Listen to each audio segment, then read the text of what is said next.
Hi there, have you ever heard of the Law of Unintended Consequences? Well, the social sciences has a law called the Law of Unintended Consequences, and according to this law, basically every action in the world has an unintended consequence. Reactions to the actions that were never intended and not even thought of. So today we're going to talk about one of the best examples of this law.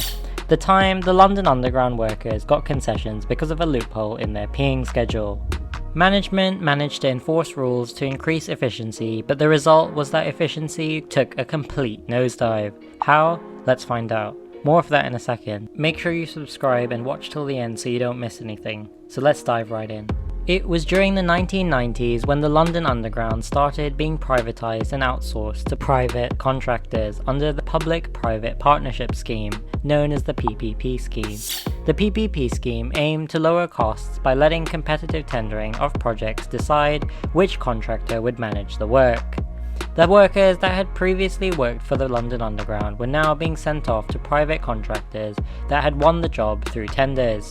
This meant that pretty much all concessions and rights won by the labour unions weren't going to be followed, since they only applied to the government jobs that they previously had, and it was basically impossible for the unions to negotiate a deal with every private company that hired their workers.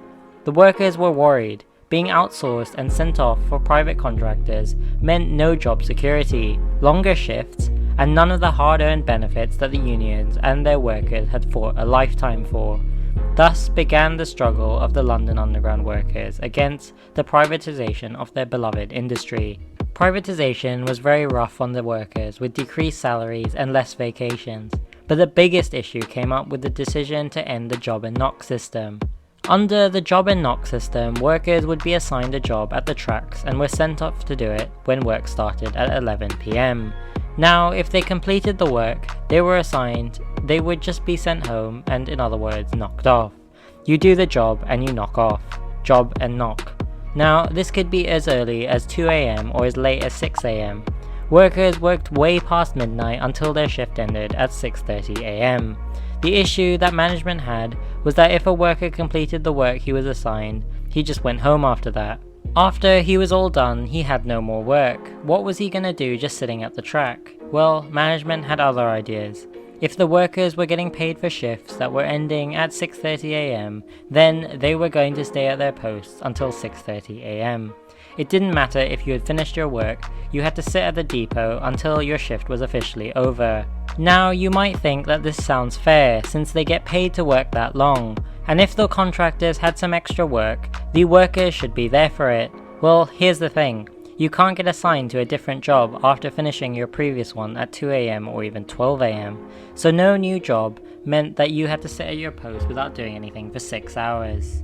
As you can probably guess, this plan was not liked by the workers. In fact, it was not liked by anyone at all. The workers absolutely hated it. It made no sense for them to waste 6 hours doing nothing when they could go back home. This was when the workers decided that they had had enough. The labour force started holding meetings and organising strikes, but the most effective of these was the piss strike.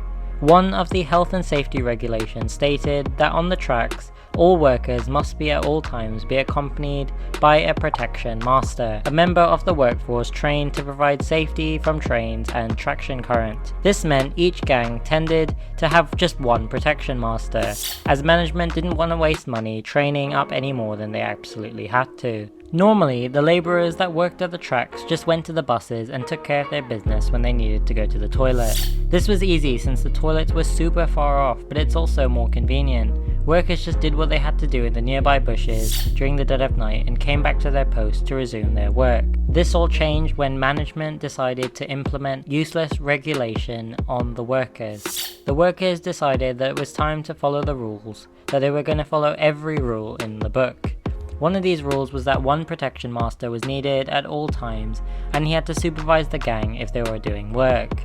No protection master meant no work. So the protection master also had to accompany every worker that needed to go to the toilet, and that's what they decided they needed to do. One guy would go to the toilet and the protection master had to go with him. No protection master back with the gang meant that they couldn't work, since the rules dictated one protection master was needed at all times, so the gang just went to the toilet with the master. Once the first guy was back, another guy would decide he needed to go to the toilet as well, and the same thing would happen again. The entire cycle would continue and then repeat the entire night, so no work would be done. And since the workers were just following a protocol, management couldn't do anything. This proved super effective and work progress came to a screeching halt. At the same time, workers were getting paid full since once again they were just following their protocol. Following the piss strike and repeated protests by the railway workers, management had to give in to their demands. The demands were met and workers once again started peeing in the bushes. I guess that's just a day saved by pee and good old fashioned wit. Let me know in the comments what you think about this story.